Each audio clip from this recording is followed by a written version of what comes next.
Okay, and it looks like we are now live. So hello everybody, welcome to tonight's webinar. You might notice that this is sort of a different time than we usually do, so I hope that if you're not able to usually make the webinars, hopefully you're able to make this one and are watching with us live.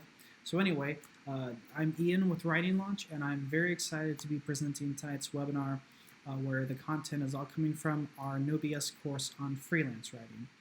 First of all, if you just came in or if you haven't done this yet, make sure you say hello in the comments. We love to see people talking there, and we have a wonderful group of viewers, and everyone's really friendly. So introduce yourself, let us know where you're viewing from, and what your goals are. Tonight, I should say, at least for me, it's 8 p.m. Tonight, I'm going to be talking about how to get paid as a writer. And I'm going to be addressing a lot of the problems that commonly pain beginner to intermediate freelance writers. This is stuff that I dealt with extensively when I was starting out, and even into I would say even maybe about a year, even 2 years into my career, I really struggled with this stuff. And so my goal is to share what I've learned with you in an attempt to help you sort of shortcut things. And hopefully progress faster and make more money, really, is our ultimate goal for you, so you can have a better career, have a better lifestyle, and really turn writing into something that will be profitable for you. We're also doing a Q&A session at the end, so make sure to ask questions along the way if maybe there's something you don't understand or there's something I don't cover. I will be going over a few frequently asked questions. And maybe your question will be one of those, but we usually get some really good questions in, so don't be afraid. There is no such thing as a stupid question, so ask whatever's on your mind, and we'll hopefully get to it at the end of the webinar. So without further ado, let's get started with the actual webinar. Let me transition over to this. All right, so like I mentioned, the content tonight is all coming from our No BS course on freelance writing. This is our flagship course that we recommend for all beginners, all newbies. And it goes over basically, what freelance writing is, what it entails, and just the different steps that you need to take to really get a foothold as a freelance writer. So you can think of this as sort of a preview of that course. And it's packed full of information, so I won't be able to share everything with you tonight, but I'm going to be hitting the main points and really getting at the meat of the subjects that I'll be talking about. First of all, I want to just break this down into 3 tips for finding freelance writing work. The first tip is to find your hotspots, and I'll be explaining what those are here in a minute. The second is to write for online publications. And the third is to build connections through repeat business. So if we're looking at, if we're looking at freelance writing from sort of a bird's eye view, this is these are the 3 general steps that you can kind of break it down into. So I want to just simplify the process as much as possible, because I know that there is a lot that is entailed with looking for work and finding work and contacting people and all that, and building a portfolio. And don't worry, we're going to be going over all of that. But I just wanted to give you this kind of 3-step overview, because when you break it down, it's actually pretty simple, and it's a lot less intimidating than you might think. A lot of writers will come to me and talk about how nervous or insecure they feel, and for instance, imposter syndrome is really common. People just feeling like they can't do it, that they're not qualified to do it. And all along the way tonight, I'm hopefully going to bust all of those myths, because I firmly believe that freelance writing is something that anyone can do, no matter where you are in the world, no matter your age or location or experience or whatever. I truly believe there's something for everyone. So without further ado, let's get into sort of the nitty-gritty of this. First of all, find your hotspots. So first of all, what is a hotspot and why is it important?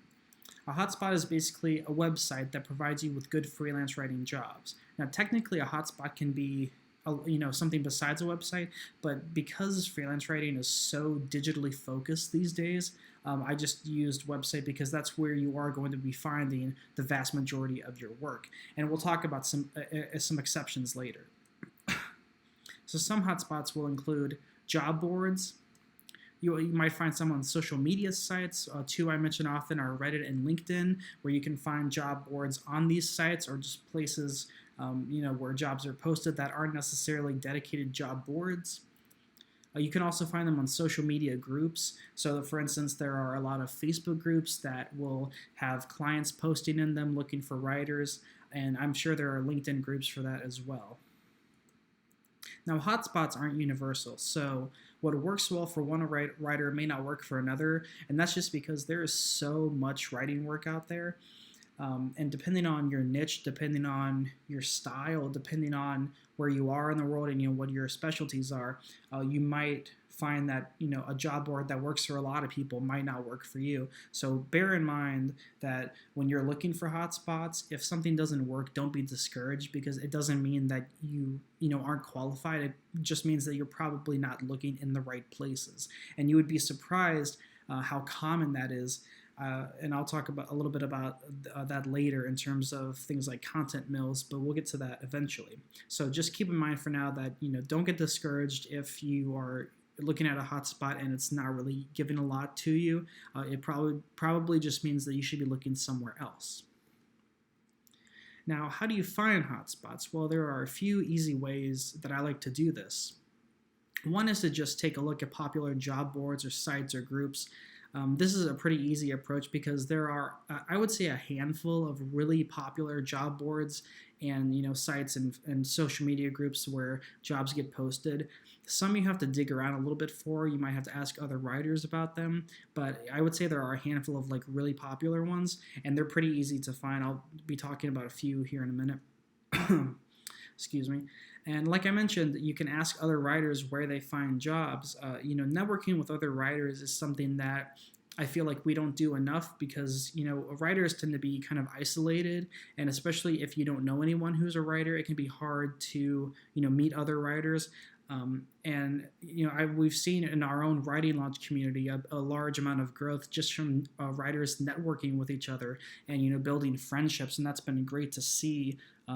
We have a private Facebook group for our members, and people can interact there and things like that. So, from what I've seen, connecting with other writers is definitely important. And if you'd like to do that, as a matter of fact, feel free to comment in the comment section below, and let us know that you're looking for other writers to network with, and hopefully a few of you can maybe touch base and find similarly minded writers.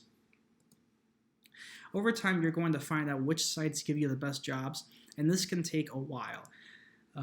In my case, I've been using the same job boards for a while because I found that they work for me, but I'm never afraid to change it up. Like if a job board or a site isn't giving a lot to me, if I'm not finding a lot of opportunities, I will branch out and then come back to them and check up on them. But don't be afraid to change it up, and don't be afraid to expand your search. And like I said, it can take a while. It can take maybe longer than you might want, but don't get discouraged, because as long as you're searching and applying for jobs, you're making progress. It's not necessarily always about being the most productive with your job search, because sometimes with circumstances and all that, it just can't be like that. So don't give yourself a hard time if you're finding it difficult to find jobs, because just the act of searching and applying and just putting yourself out there is more than enough progress. Now, something else I want to talk about is how to evaluate hotspots, because as I mentioned, hotspots aren't universal, and so you'll need to find out whether a hotspot is working for you or not. First, you want to consider the volume of available jobs. Some job boards and sites and hotspots are a lot slower than others. A lot of them get updated pretty regularly, so the volume of the available jobs will really vary depending on which hotspot you're looking at. The quality of available jobs, and this is a big one because you will run into a lot of job boards where there are a lot of posts for really low-paying jobs, or ones that you can just kind of tell are shady from the way they're written, from the lack of detail, things like that. So you definitely want to pay attention to the quality. and also the quality of the job postings themselves. So you need to take into account not only the actual job, the work that you'll be doing, but the presentation of the job posting, how it's written, the amount of detail it goes into, the company that it's for, do some research on the company or the person, things like that. And you also want to think about, your clients and the amount of clients you'll be able to get. And when a company or a client posts, like I had mentioned, do research on that client, do research on that company, make sure that they're legitimate, make sure that they're above board, and make sure that there's not anything shady attached to their name or their history. And like I mentioned, you want to be looking at type, volume, quality. Same with the availability of jobs. Same with the clients.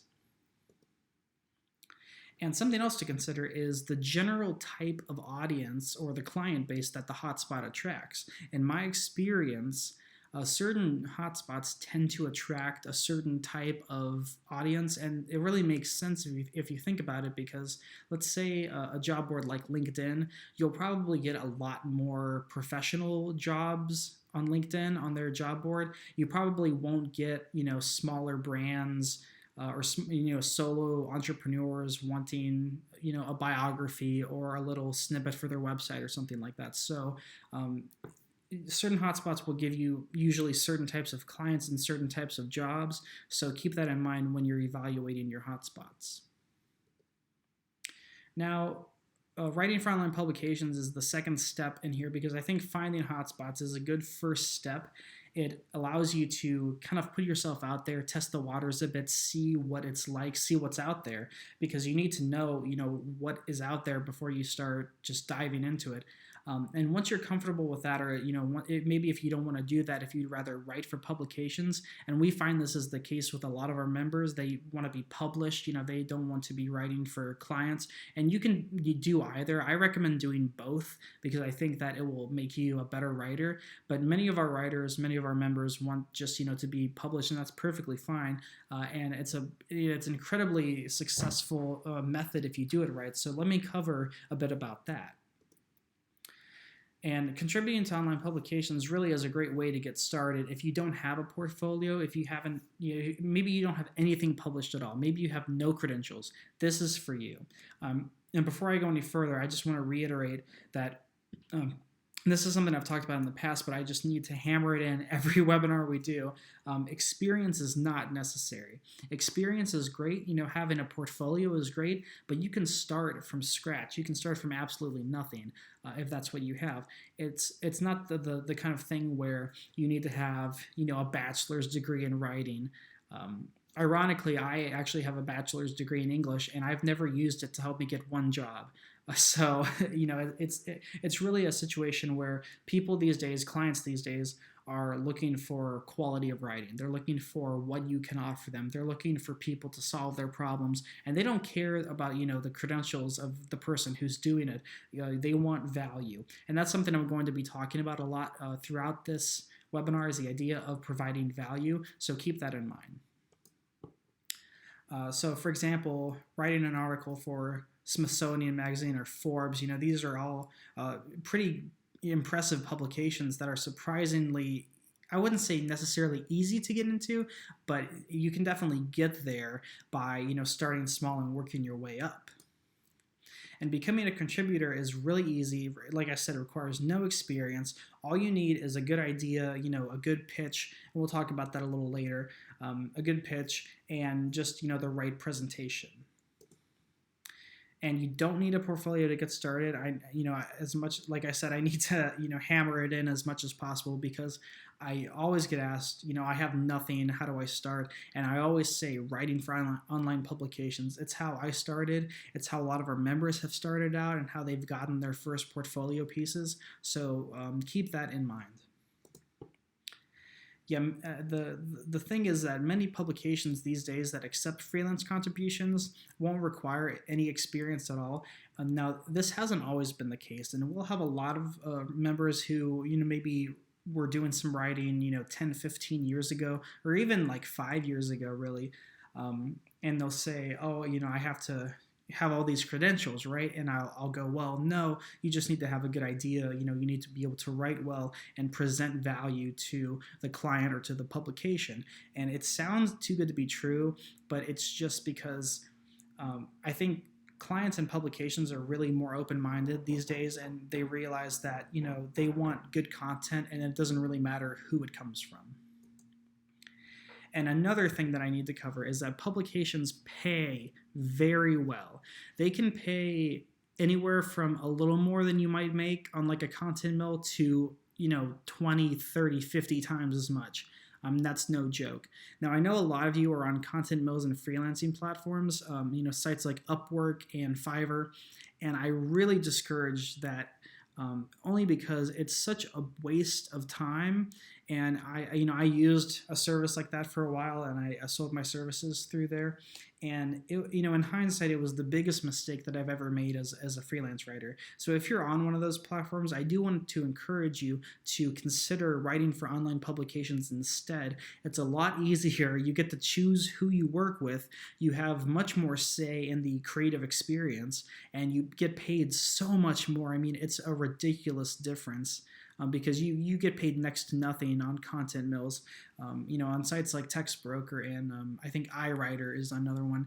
On sites like that, you get paid maybe a few dollars for like several hundred words, and it's atrocious, and it's not anything that a freelance writer should be subject to. So I hope that maybe this has opened your mind to help you consider other options, and just know that there are other options out there.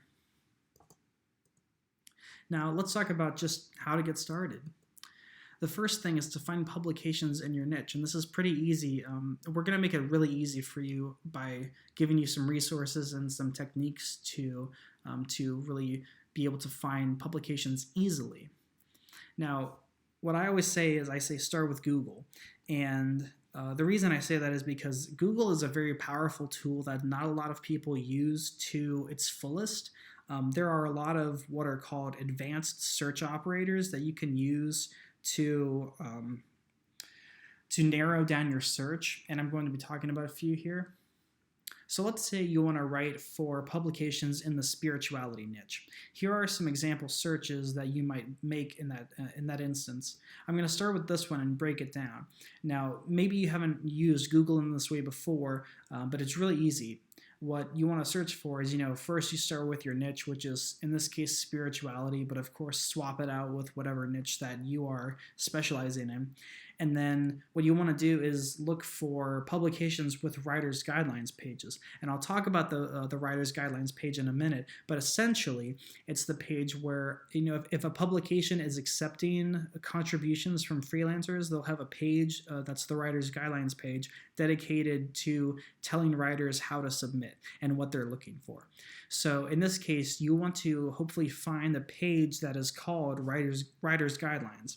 And the way that you ensure that you get the phrase writer's guidelines is by binding that phrase together with the quotation marks. Now, if you don't have those, you'll get some pages that only have the word writers and only have the word guidelines. So if you want to search for a specific phrase, you want to bind it with quotation marks. And then the plus sign in between just ensures that you get results that have both of these terms. So some other names for the writer's guidelines page that you might want to look at are the Write For Us page, submission guidelines, or guest post. And there are some other names like editorial guidelines or things like that. But these are the four of the main page names that you'll often find. And as you can see, this is a really flexible technique. You can switch this out for any niche, any page name, and these skills of Googling in this advanced way are really useful to have. I use this type of searching pretty much every day, almost always multiple times a day, because if I'm searching for something, even for just casual use, even if I'm just searching something that I want to look up for fun, I use this technique often because it ensures that I get the kind of results that I want and that I'm not getting all these irrelevant results. So that's a good way to take your first steps and look for online publications. Another way is to simply look at publications you already read. And this is great because you're already familiar with the publication, so you know what they publish, you know what they look for, you know what their tone is like, you know what their style of content is like, and this is really the ideal scenario. You want to be familiar with the publication before you just go in and pitch to them. You want to also ask other writers where they contribute. This is something I've done before, and it yields some really good results because if you can find a writer who is similar to you in approach and style, then you'll often find that like-mindedness creates a lot of overlap in the kind of interests you have and the places that you'll be published. So just by asking other writers who might write some of the same write about the same topics that you do, you can get a lot of information from them. And once you found a publication, whether you found it through a writer friend or whether you've just Googled it, study each publication. I really can't stress this enough. Study each publication. You really want to be looking at these publications and these articles through an analytical lens. You don't want to just be kind of casually, browsing through and going, oh, I wonder what kind of content they publish. You really want to take an analytical approach to it. I would recommend reading at the very least 5 to 10 articles and analyzing them. Like I said, the ideal scenario is that you're already a reader of this publication and you've already read, tons of articles by them, but at the very least you want to read at least 5. And the reason for that is publications, publish usually a variety of content, and there are some underlying similarities, but if you just read one article, that might not be immediately obvious. So you want to get an idea of the full breadth of content that a publication publishes and then analyze them. You want to look for things like, who is the audience? What kind of articles does this publication put out? And think about things like topic and style, etc. Anything from general topic to a broader niche. What tone of voice are they using? What kind of word choices are they using? And then you want to look for a writer's guidelines page, and I touched on this on the last slide, but the writer's guidelines page gives you all the information about what you need to successfully write for the publication. And you really need to read this carefully, because if you don't read it, there is a good chance that you'll end up not following all of their rules, and usually that means that your pitch will just get automatically thrown out. And the reason is just simply because most publications get so many submissions, like some get just a crazy amount where editors literally can't keep up, and pitches end up getting lost in their inboxes and things like that. So you want to make sure that you do everything that the writer's guidelines page says, otherwise you might get declined. Now, I want to make this as easy for you as possible, so what we are going to be doing is sending you, as a bonus, the Paid Publishing Guidebook. Now, if you followed us before, you might have seen this before, but we've made some renovations to it that are really, really impressive. This is the updated 2020 edition that has an astounding 1,531 publishers that pay writers. And this is just a massive resource. I think you could honestly build your career just from this guidebook alone and, have enough publications to keep you going for, years. And I always say this is the resource that I wish I had when I had gotten started. And that's very much still true because, I remember spending literally hours looking for publications and not finding a lot of good ones. So having a resource like this would have saved me so much time. So what we're going to be doing is sending this to you in your email over the next couple days. You don't have to do anything to get it. You just have to look in your email and make sure to check, the spam or the trash folder, because sometimes it does get sent there, unfortunately. But I hope that you were able to make use of this, because it's definitely, I think it's my favorite resource that we offer. So enjoy this one. It will be on the way to your email very soon. And as a second bonus, because to get published, you have to pitch these places. And I haven't talked a lot about pitching here because it's a topic I could spend hours on. We have an entire course devoted to it, and we've done entire webinars on it before, so it's really in depth. But to help you, I'm going to be also sending my road-tested pitch template. What I did here was I took a lot of my successful pitches, and I analyzed them, and I went, okay, where is the similarity between all of these? And I figured out, the common threads going through each of these pitches, and then I distilled that down and made it into one sort of mega pitch, and that's what I have for you today. And this is a template you could just fill this in and send it out. I do recommend customizing it to fit your own voice, your own personal style, but it's definitely a great starting point if you're nervous about pitching and if you're a little uncomfortable with it. I think this will make it a lot easier and more approachable for you because this formula works. It's worked for me. If you have a good idea, this pitch template is going to accentuate that and really allow it to shine through. So this will also be on its way to your email inbox very soon. Again, you don't have to do a single thing. We'll just be sending it directly to you. Now I want to talk about something a little different and switch gears and talk about building connections through repeat business. And this is something I'm very passionate about because this is where a lot of your success will come from. It can get really hard and really tiring to always, be on the grind and always be looking for new publications. And what I found is that it's more powerful to and more effective to have a repeat business with the same people. And there are so many pros to this approach. For instance, I've been working with the same client for the last, I think it's been about 4 years now. And it's just been wonderful, and we've developed, a great connection.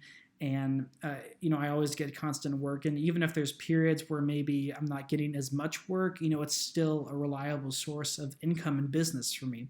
And so in this section, I'm going to be going through how you can build those kind of connections so that you can generate repeat business and not have to, constantly be searching for new jobs all the time. Your network is absolutely critical. You've probably heard other, business experts talk about networking before, and it's true. I think a lot of the networking information that's out there is maybe not all it's cracked up to be, but networking as a concept is definitely important because it really is about, who you know, and not even in a sort of not in a negative way, but just the more people you know, the bigger your network is, but also the more connected you are to your network, the more jobs you're going to have, the more opportunities you'll be able to open for yourself.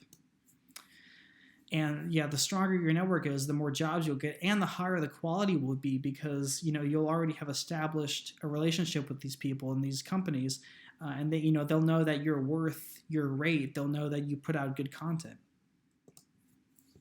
And repeat clients are integral to the health of your network and career. They really are. They're really what has kept me going for years now. And if you can find even like 2 or 3 good repeat clients who you can work with long term, at least at a time, then that's really all you need to have a really successful career. And it's very common to develop these sort of long-term client relationships, and that way you can get steady work on an ongoing basis. And as an extension to this, there's also referrals, which are also really important.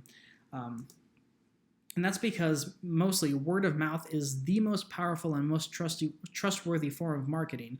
Look up the statistics on this, I encourage you, because it's really interesting. Word of mouth is just so powerful because, it makes sense. We trust what our friends and our colleagues tell us more than just, strangers or even reviews, because it's easy to think that, for instance, reviews of a service might be biased or something like that. But if we hear a good word from a friend or from a colleague, then we're a lot more likely to trust that source.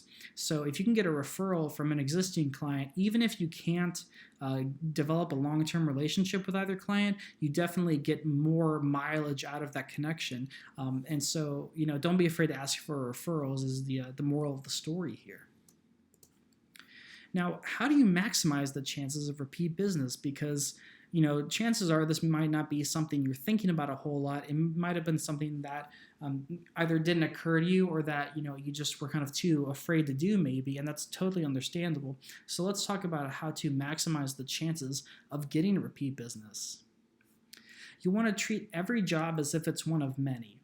One note that I have here is that a lot of what I'm going to be talking about applies to working with clients and not necessarily publications, but this is one point that definitely applies to both. So every time you write an article, every time you write something for a private client, you want to treat it as if it's, as if you've been working with them for years. You want to treat it like, you want to be very personable, very intimate about it, really.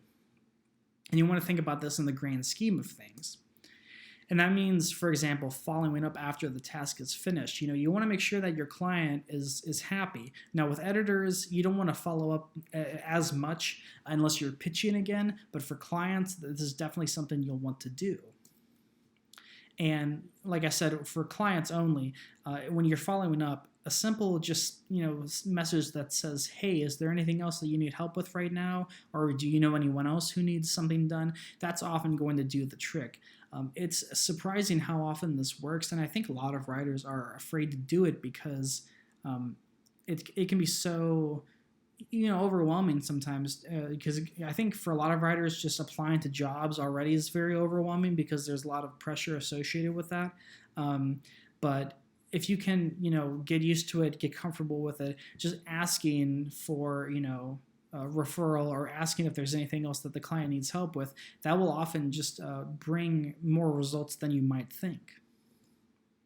Now, if they say yes, of course, you've got a repeat client, and that's wonderful. You have another job. Maybe the client says, oh, yeah, now that I think about it, you can help do this too. Or, yes, we're looking for a writer to do such and such. Now, if they say no, this is where you can ask for the referral. You can ask the client to just pass your name along to anyone they know who needs writing done. Basically keep your name in their files. And remember you if future jobs come along. And this has happened not too long ago. I had a client that I had worked with in, I think, about 2016, 2015. He messaged me again, and we did some work together. And this was, I think, about a year ago now. So, it can be a situation where someone you've worked with 3-4 years ago hits you up again and asks you for more work.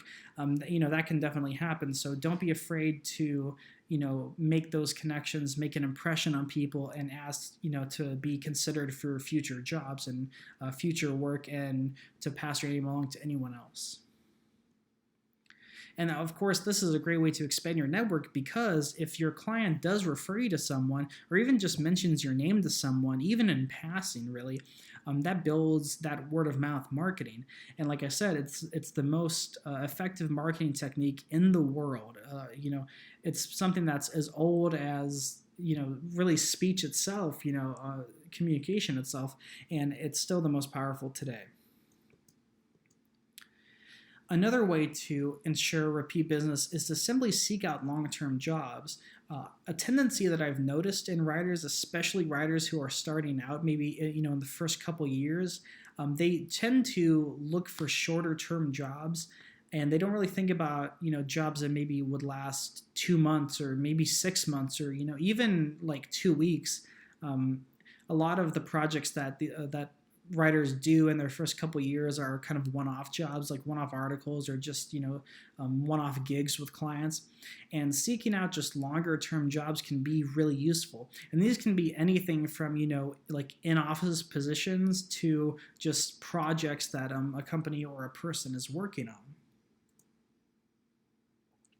So when you're looking at your job postings, look for if this is what your goal is. If you're looking for longer term jobs, then look at postings that just describe bigger projects, and usually this will you can get an idea from the size of it. So like if someone's looking for content for an entire website, that's probably going to be a longer term job than just say one article. Or maybe they're looking for a series of articles for their blog or something like that. Those are good examples of longer term jobs. And these short-term jobs that most writers end up doing tend to be just one-off projects. So after that one, it's usually just one and done. And you usually are not going to get repeat business from these projects. You may grow your network, and keep that person in mind, and you may get repeat business from them in the future. But if we're talking about just private clients, like maybe someone you'll find on Reddit, these clients are usually looking for just one quick one-off thing, and typically they're not going to contact you for future work. So it really is about the type of job that you're looking at and the scope of the work that you want to do. But keep this in mind when you're looking through your hotspots, when you're submitting different pitches to clients. Like I said, this isn't really true for publications, but for client work, it definitely is. Keep that in mind because it makes a big difference. And also, don't count on clients to be long-term, even if the job is long-term. Because even repeat clients can vanish or fire you, and that's why you don't want to put all your eggs in the one basket or even a few. Recently, I'll share a quick anecdote. I mentioned earlier that I have a client that I've worked with for the last 3 or 4 years, and he's great. He's probably one of my I would say he's my best client in that way. And there was a period recently for, I want to say maybe like 2 or 3 months where he just didn't have any work for me. And I kind of found myself, I've been at this for, several years now, but I had realized that I had become so reliant on him providing me with jobs that I was like, oh, well, darn, what do I do now? And I had to, go into that phase of looking for jobs and getting into that mindset again. And I was really rusty at it, and it took me a lot longer than I should have.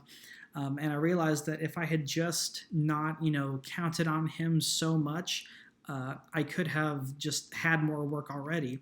And so, what ended up happening was I just went out there, looked for work, and made that more of a priority in my everyday workflow. So, pretty much every day now I'm looking at what jobs are out there. Unless I'm like, really packed with work, unless my schedule is super full, I'm out there looking at jobs. And because I think that's something you always have to do as a freelance writer. I'm always trying to make connections and stuff like that. So right now, he sent me some jobs, and I actually have to, schedule them in because I'm busy doing some other work. And that's ideally where you want to be, right? You want to be getting in a constant stream of work, and you can't get that from just one person. So even if you've been with a client for a while, don't always count on them to always be there. Now, I wanted to cover some frequently asked questions because we tend to get the same few questions asked during our webinars, so I just wanted to kind of jump the gun, as it were, and answer them ahead of time. One question we get a lot is, how do I get my first job without any experience? And this is a great question, and I think that this is where a lot of people who want to be writers are, this is the point that they're at. What I would say is, look at submitting to online publications, like I said, because that's the easiest way, and focus on your pitch. Now, we have webinars on our YouTube page devoted to our courses on pitching and blog writing. So if this is something you're interested in, definitely go look at those. There, we have hours worth of content on that and several Q&A videos as well. But you want to focus on your pitch because, and I was recently talking with a member about this, you want to focus on the value that you can provide and about the article itself and about the work itself.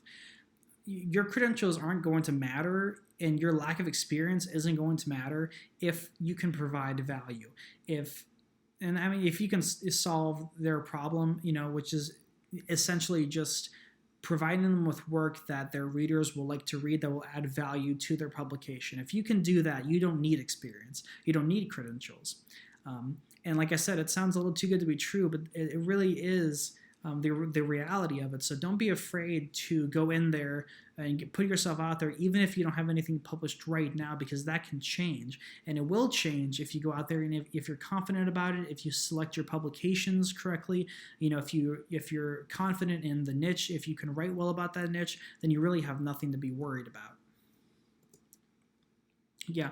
The baseline, and then the thing that I want you to take away from this is that clients and editors want you to deliver value. And if they're convinced that you can do that, they will choose you. That's as simple as it gets. You don't need to worry about, whether you have a degree or don't have one, or, whether you don't have any relevant experience or this or that. None of that matters. That's all just noise. You want to focus on just a simple question and answer. Can you provide value? If so, go for it. If you can't provide value, look at a different publication, look at a different niche until you can. And it's really as simple as that. Another question we get a lot is, does location matter? And the short answer is that very rarely does it matter. There are so few instances where this matters, because that's one of the wonderful things about freelance writing, is that you can work from anywhere in the world and work with almost anyone in the world. I've had clients from all over the world, Europe, Asia, other parts of the United States, just everywhere. And so only the times when this matters is sometimes, for example, for tax purposes, a business might be looking to hire someone within that specific country or location. Or maybe if it's a regional publication, so like a publication that is only about the country of Brazil or something like that, then they might want Brazilian writers to write for that. But outside of those few exceptions, it really doesn't matter. Yeah, like I mentioned, some local or regional publications might look for writers just within those locales or regions. And here's a good one. I don't have much time to write. Can I still pursue freelance writing? And, I totally get this one because, especially if you're looking at doing freelance writing on the side, there's a big problem with finding enough time. And a lot of writers feel like, or a lot of people who want to start writing feel like they have to, devote a certain amount of time to writing, or if they only have a little bit of time, it might not be enough. And the answer is just really, in a nutshell, absolutely. You don't need a whole lot of time to pursue freelance writing. In fact, if you even just have an hour a day, if you can carve out an hour each day, that's more than enough time to build a career. Obviously the more the merrier, but it's not the kind of thing where you need to be just, constantly on the grind, where you constantly need to be devoting time and skimping on, other things and losing sleep over it. It doesn't need to be that bad. All you really need is an hour a day. And to help you with this, we're going to be sending you a third and final bonus, which is maximizing your writing time. This is a guide that we have based on a course that we have that is all about finding more time to write. And one of the things that I really like about this guide is that it not only helps you find more time, but it helps you reclaim time. So what happens usually is that, we do so much each day, but the reality is that there's a lot of time that we just waste and that we, don't spend to its fullest. So having the ability to realize where you're losing time and then being able to reclaim that time for more productive activities it's a boon to your productivity and to your career in general. And this guide is going to help you do that. It's going to break down everything you need to know about things like time management and task management. So also look out for this in your email. Again, you don't have to do anything. We'll just be sending it to you absolutely free. And I hope you will enjoy it. It's helped a lot of writers. Okay, so now we have concluded the webinar portion, and I'd love to answer some of your questions. Usually we are, able to get to quite a few of these. If for some reason I don't answer your question, feel free to email us at support@writinglaunch.com, and I'll try to answer your questions there, get through them. But if you have any questions, let me know in the comment section below. I'll gladly answer them. So let me switch this to myself. Get a little sneak behind the scenes sneak peek here. So first of all, I hope you enjoyed the webinar, and I hope you will stick around for the Q&A. It's always nice to sort of have a dialogue with you all and figure out where your pain points are and what's bothering you. So go ahead and ask any questions you want, whether either about the course or about things I covered, or just writing questions in general, freelance writing questions in general, and I will get to as many as I can. All right, so let's, here's a good one from Mal, who asks, how do you handle constant rejection from different publications? This is a really good question, and it's one that I was actually thinking about earlier tonight. Rejection is an interesting thing, and it's the sort of thing that we've been taught to, frame as a very negative thing, and it's really not if you think about it. And I think one of the important things to understand with rejection is that rejection is not a reflection of the quality of your work. necessarily, and it's certainly not a reflection of who you are as a person.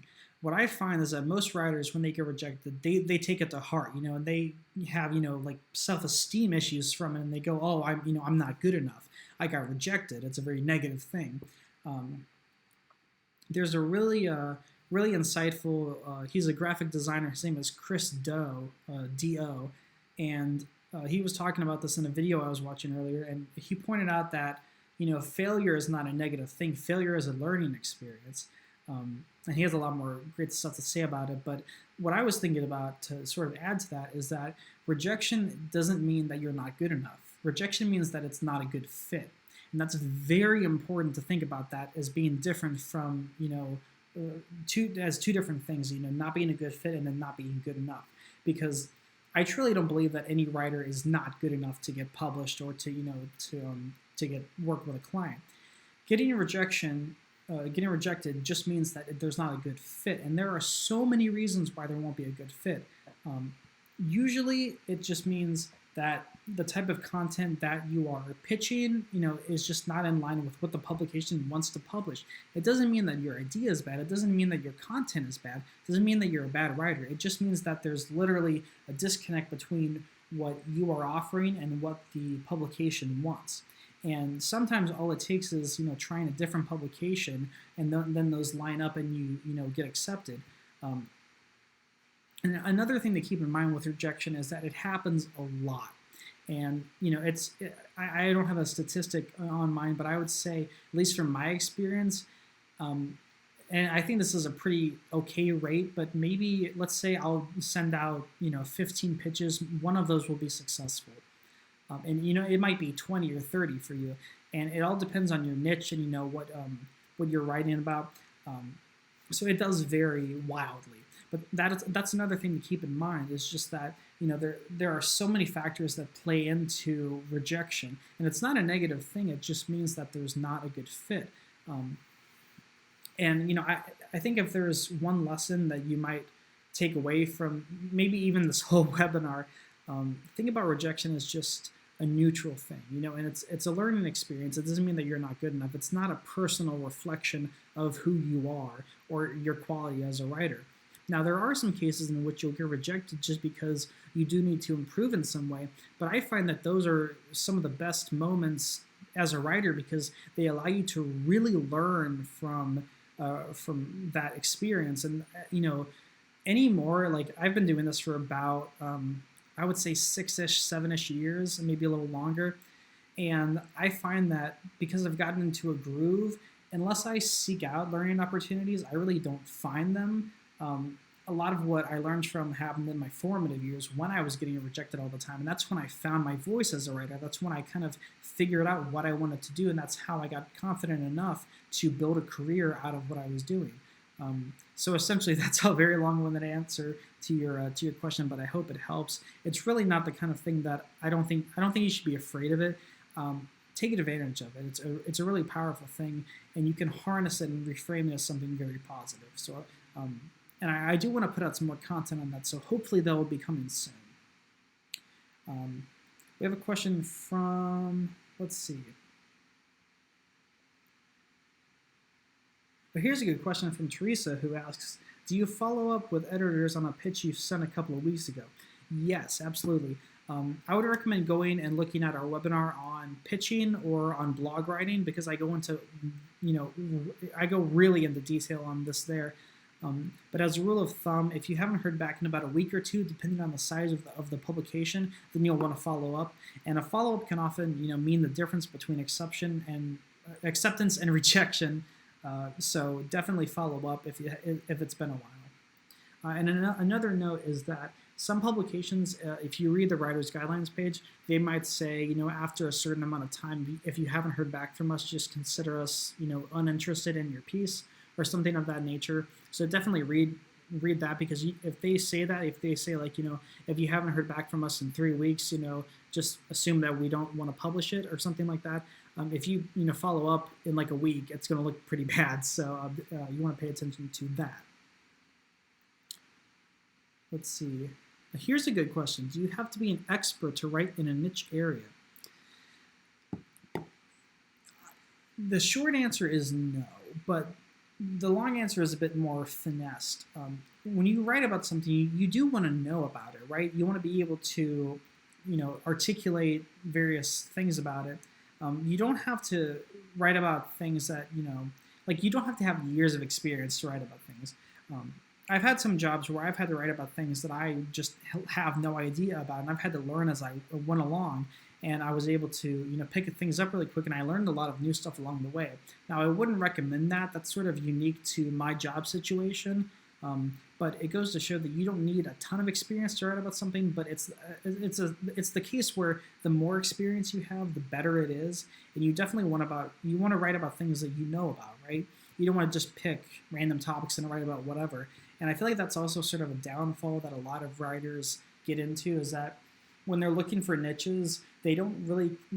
Some writers just consider anything and everything, and they'll say, "I just need jobs. I just need published. I'll write about anything."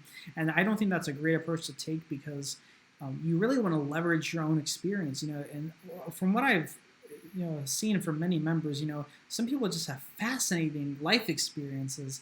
And it's like, why not just write about those? Start with writing about what you know, but don't worry if you don't have credentials in this topic, or you're not a mega expert guru on it. Like I said, the more the merrier, basically, is a good rule of thumb to follow for that. Let's see. I'm seeing a lot of good questions. I have an answer or a question rather, from Trudy, who asks, "I've written an essay and haven't heard from the sponsor about where to send the work. How long should I wait, or should I send it anyway?" This is a good question that touches on something that a lot of writers kind of fall victim to. And this is something that I talk about in our courses and webinars about pitching and blog writing. But if you're submitting to a publication, generally there are two types of publications. Ones that will want you to pitch first, and ones that will want you to send an article first. And I always recommend finding sites that just want you to pitch. Because if you write an entire article and you send it off and the publication doesn't like it, it's pretty much toast. Because the way that publications work is they want content that is tailor-made for their publication. And that's why I encourage you to pitch, ideas on a one-on-one basis, on a case-by-case basis. But if you write an article that's personalized to this publication, you've put a lot of references to their other articles in it, and you just put a ton of work, a ton of hours into this, and they say no, you really can't publish that article anywhere else, and it's become, a huge time loss for you. And I hate to see that happen. It happens so often, and it just, breaks my heart, because it ends up just wasting writers' time so much. So what I would recommend in your specific scenario, I would definitely, follow up with this sponsor. I'm not exactly sure what kind of setup this is, where there's a sponsor. But I think, definitely follow up and just ask, hey, where do I send this? Never be afraid to ask a client or an editor questions. If they don't respond to your questions well, it usually means they're a bad client or a bad editor. Okay, we have a related question that I want to answer to the expert thing. From Lorita. I hope I'm saying that right. Would I be right in assuming that researching a niche that I am not totally experienced in would suffice in being able to write about it? Again, yes and no. It would suffice. I wouldn't necessarily recommend it. Because I think, you can definitely tell from two different articles if one writer, just Googled everything, and one writer had been, has years of experience in this niche, you'll definitely be able to tell the difference. Now, not every piece of content calls for a super crazy amount of experience, but it is the sort of thing where you want to get comfortable with it. And it goes back to the whole publication thing I was saying. Read at least 5 to 10 articles, that sort of thing. If you're researching a niche, research it for a while. Spend a few days on it, get familiarized with it. Don't just jump in and look stuff up as you go, because I just think it could work, but I just don't think that A, it provides the best content for the client, and B, it's a really bad workflow to have, because you're always looking stuff up, you're always questioning yourself, and it just lends itself to a certain uncertainty about the work that you're doing. So that's what I would say. I don't want to keep you all for too long. We have about 5 minutes left together, so I'm going to get through as many questions as I can in that time. And like I said, if you If your question is not answered during this webinar, feel free to email me at support@writinglaunch.com, and I'll happily answer you there. All right, let me look through the questions real quick. Mahal asks, what's a good way to find the niche? This is a good question. Something that I always say is you want to balance what you like with essentially how profitable it is, because you could be really into something that's really niche, like really, really niche, and there's just not a market for it. There's no publications out there devoted to it, and you just can't build a career on it. On the other hand, you don't want to write about something that's super profitable, but you have no passion for it, because I think in order to excuse me, in order to really become successful as a writer, and especially in a specific niche, you do need to have a certain amount of passion for that niche. If you don't, then it's really going to be a tiresome affair, and you're going to get burned out really quickly. So you want to look at, okay, what are my interests? What are my experiences? What is my life experience? What have I gone through? What do I like? And then look at those things in the context of publications or clients that are out there. So like how many businesses are out there that are doing things in this niche? How many publications are out there in this niche? And if you have the paid publishing guidebook, when you get that, you'll be able to look through at the different niches, different industries, and kind of see, okay, I can see where my interests align with these publications. And there are a surprising amount of publications for different niches, different things, different interests. So you can get published just writing about almost anything, but it becomes a question of, if you want to make writing your job, if you want to make a career out of it, you have to think about what is profitable. You have to balance that with your interests and find the niche that, hopefully balances the seesaw somewhere right in the middle. Let's do maybe 2 more questions, and then I'll head off because, like I said, I don't want to keep you for too long. Okay, we have another good question from Metis, who asks, what are your thoughts on creating work for your portfolio before pitching? This is something that we've covered in a YouTube video, so if you go to our YouTube channel where this webinar will be posted, you'll find the video on there essentially about using unpublished work for your portfolio. I'm against it for the sole reason that when you get published, that creates a lot of social credit, as it were, social proof, because when clients and editors ask for a portfolio, they're not necessarily asking for your experience. In a way they are, but they're also asking for your, credibility. And by that I mean they want to see that, you've been published in other places, because that signals to them, okay, this person's a good writer, they're worth their salt. Other people are interested in their writing, so, there must be something good about it. And it just kind of triggers that psychological impulse where we just tend to go along with, the crowd, or if we see something positive about something, we're likely to ourselves think positively about that. So if you just have unpublished work in your portfolio, it's not as impressive, it's not as effective, because anyone can throw up content on the internet. That's nothing special. But to be published and paid for writing, that says a lot about your quality as a writer. And so I always encourage writers to just build their portfolio by looking at online publications, ones with a low barrier of entry, and getting published that way. And like I said, be sure to look at our blog writing webinars on our YouTube channel, because we have hours of content devoted to that. Let me answer one more question, and then I'll send you all off. We have a question from John, who asks, I am consistently sending out pitches to editors, but I don't receive a response. What could be the reason? That is a very good question. I think it's a great question to end on. There could be many reasons. I would say the biggest reason is one I touched on in the webinar, and that's not reading the writer's guidelines page and not adhering to all of the guidelines. You would be amazed in how many times editors get pitches in that just blatantly ignore all of the rules set forth in the guidelines. And it really, just by reading the guidelines and following them, you're already putting yourself into the upper echelon of writers who are submitting to that publication, because so many people don't read them and don't follow the instructions that the publication has for writers. Like, you would be floored at the percentage of people that just don't pay attention to that. And other reasons could just be that your pitch isn't formatted the best. Usually what I see is that pitches are too long, and that's where the pitch template that I sent is going to help with. It's very short, much shorter than you might be used to, but it's insanely effective, and I think you'll have a lot of success with it. So those are two possible reasons why. There could be others, but I think those are two of the big reasons that I tend to see, at least in writing. So with that, I think we're going to call it a night. Thank you so much for joining me tonight. I hope you've learned a lot from this webinar. If you have any questions, if I didn't get to your question, maybe you'll think of one later, or maybe you're watching later, go ahead and send me an email at support@writinglaunch.com. I'll answer as many as I can get to. And yeah, that's it. I hope you have a wonderful night. And again, thank you for watching and being here with me tonight.